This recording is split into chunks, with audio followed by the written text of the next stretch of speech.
దక్షిణ భారతదేశంలో ఉన్న ఏకైక మోక్షపురి. అయోధ్య, మధురా, మాయా, కాశీ, కాంచీ, అవంతిక, పురీ, ద్వారవతీ చైవ సప్తైతే మోక్షదాయక. 7 మోక్షపురాల్లో దక్షిణ భారతదేశానికి అంతటికీ కలిపి ఉన్న ఒకే ఒక మోక్షపురం కాంచి. కాంచీదామా, అది శంకరుల హృదయం. అమ్మా, మేమందరం నీ బిడ్డలమమ్మా, నీ నాభీస్థానమును అలంకరించేటటువంటి ఆ వడ్డాణపు చిరుగంటల చప్పుడు నాకు వినపడుతోంది. అంటే నీకు నాకు ఉన్న సంబంధం తెగమంటే తెగేది కాదమ్మా. నువ్వు అమ్మవి, నీ కొడుకుని. ఎవరో పేరు చెప్పారా? చెప్పరు. కాంచీదామా కరికలభ కుంభస్తననత. ఏనుగు గున్నల యొక్క కుంభస్థలములు ఎలా ఉంటాయో అటువంటి స్తన సంపద కలిగిన తల్లి. దాన్ని తక్కువ చేసి చూడడం కానీ, మనసులో కుసంస్కారముతో కూడిన ఆలోచన కానీ ఉండకూడదు. అమ్మతనమునందు ఆడతనం ఉండదు. అమ్మలో ఆడతనం చూసిన వాడు కన్నా కూడా పాపాత్ముడు ప్రపంచంలో ఉండడు. అమ్మలో ఆడతనం ఎవ్వరూ చూడరు. మనసులో భావన అపవిత్రమైతే పొంగుతున్న పాల మీద నీళ్లు జల్లితే వెనక్కి వెళ్ళినట్టు అపవిత్ర భావన పటమరించగానే అమ్మా అని పిలిస్తే చాలు, వెనక్కి వెళ్ళిపోతుంది అపవిత్ర భావన. అంత గొప్పది అమ్మా అన్న శబ్దం. ఆ అమ్మా అన్న శబ్దానికి లోకాన్ని పోషించే సూచన తల్లి స్తనములు. భర్త కన్నా పరదైవం ఆడదానికి ఎవ్వరు ఉండరు.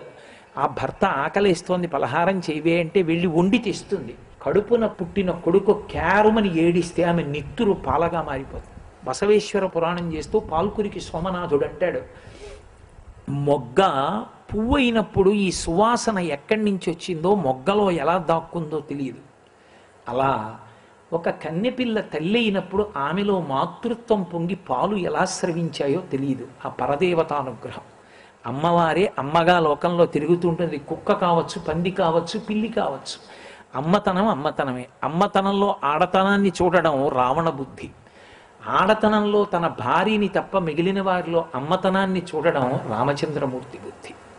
నువ్వు రాముడి అవుతావో రావణుడి అవుతావో నీ అభీష్టం మేరకు నిర్ణయింపబడి ఉంటుంది. కాబట్టి అది బుద్ధిని సంస్కరించుకోవలసిన విశేషం. బట్టి కాంచీదామా కరికలభ కుంభస్తననత. ఇంతమంది బిడ్డల్ని పోషించాలా తల్లి. మహానుభావుడు పేరాల భరతశర్మ గారు ఎంత అద్భుతమైన పద్యం చేశారో. శారదానందలహరి అని చేస్తూ అందులో ఒక పద్యరచన చేశారు ఆయన.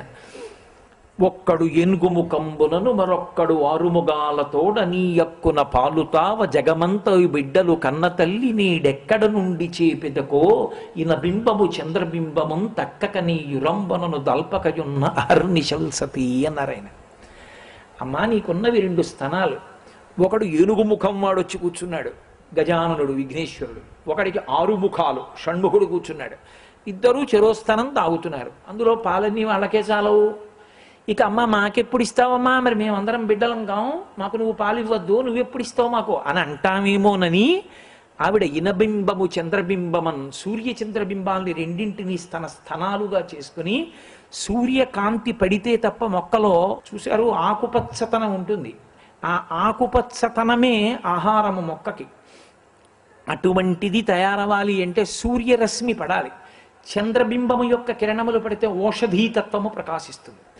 ఈ రెండిటినీ స్తనములుగా ఉంచుకొని పంటలు పండించి మమ్మల్ని పోషిస్తున్న తల్లి, ఆ పిల్లలిద్దరూ నీ పిల్లలు తొడల మీద కూర్చున్నారని మాకెప్పుడు ఇస్తావమ్మా, మమ్మల్ని ఎప్పుడు పోషిస్తావమ్మా అని అంటామేమోనని సూర్యచంద్రుల్ని నీ స్తనములుగా పెట్టుకున్నావా అమ్మా అని స్తోత్రం చేశారు శర్మగారు. అటువంటి తల్లి. కాబట్టి కరికల్లభ కుంభస్తననత పరీక్షీణా మధ్యే.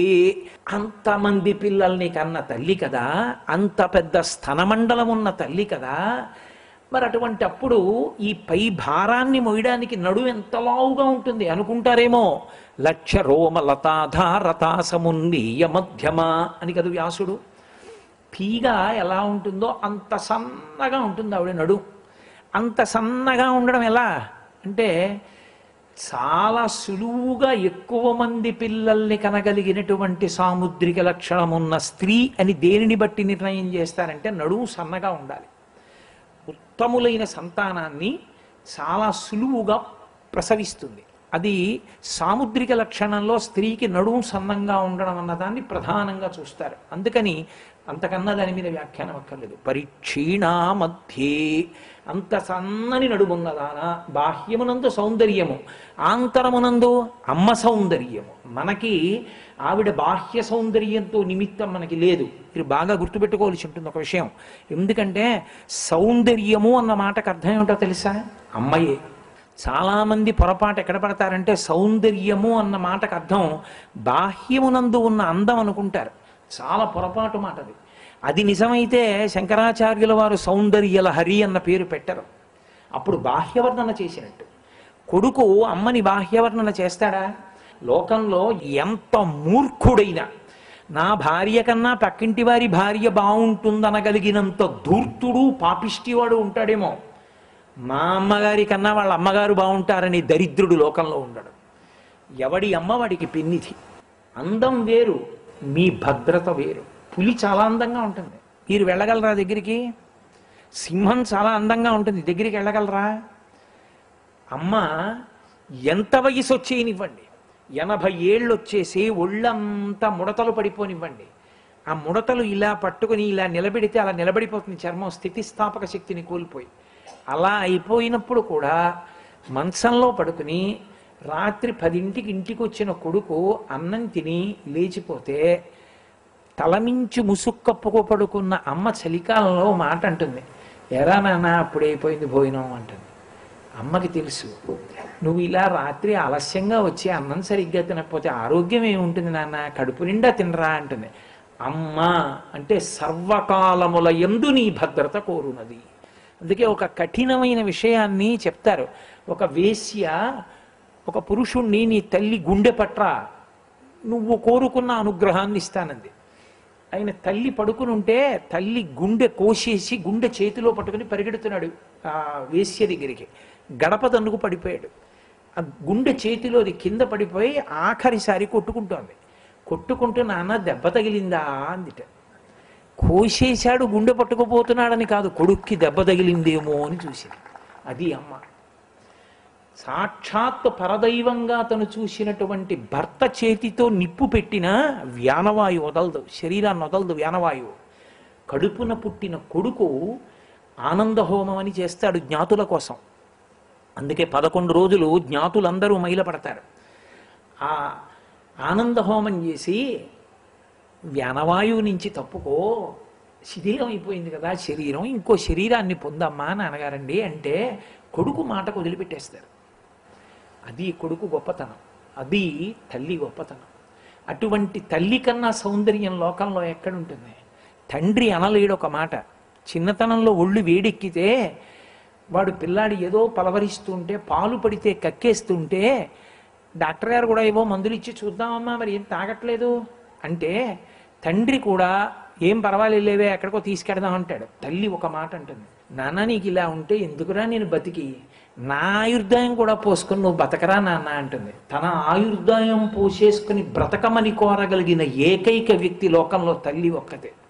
ఆమెయే సౌందర్యం. ఎవరు నీ అభ్యున్నతిని మనసారా ఆఖరి ఊపిరిలో కూడా కోరుతారో తాను వికారమును పొందినా, కడుపు పెద్దదైనా భరిస్తుంది. నెత్తురు పోయి మృత్యు సదృశమైన ప్రసవ వేదన పొందినా చూస్తుంది. తనకి పరిచయం లేనివాడు పుడితే పొంగిపోయి నెత్తురు పాలగా మార్చి పడుతుంది. తన ప్రాణ సమానమైన మంగళసూత్రం పట్టుకుని గుండెల మీద తన్ని పాలు తాగితే ఆ చిన్ని వేళ్లు విడిపించుకుని అరికాళ్ళు ముద్దు పెట్టుకుంటుంది. అమ్మ లాంటి వ్యక్తి సృష్టిలో లేదు. ఒక్కరిని కన్న తల్లి ప్రేమ ఆ వ్యక్తి వరకే. లోకాలను కన్న నా తల్లి ప్రేమ ఎవరు కొలవగలరు? అందుకే అమ్మా నిన్ను అమ్మ అనను, నువ్వు ఈ లోక భద్రతకి కారణమైన దానివి, అందుకే నువ్వే సౌందర్యం. అందుకని సౌందర్య లహరి అమ్మ, ప్రేమ ప్రవాహం ఈ పుస్తకం అన్నారు శంకర భగవత్పాదులు. అది సౌందర్య లహరి అన్న మాటకు అర్థం.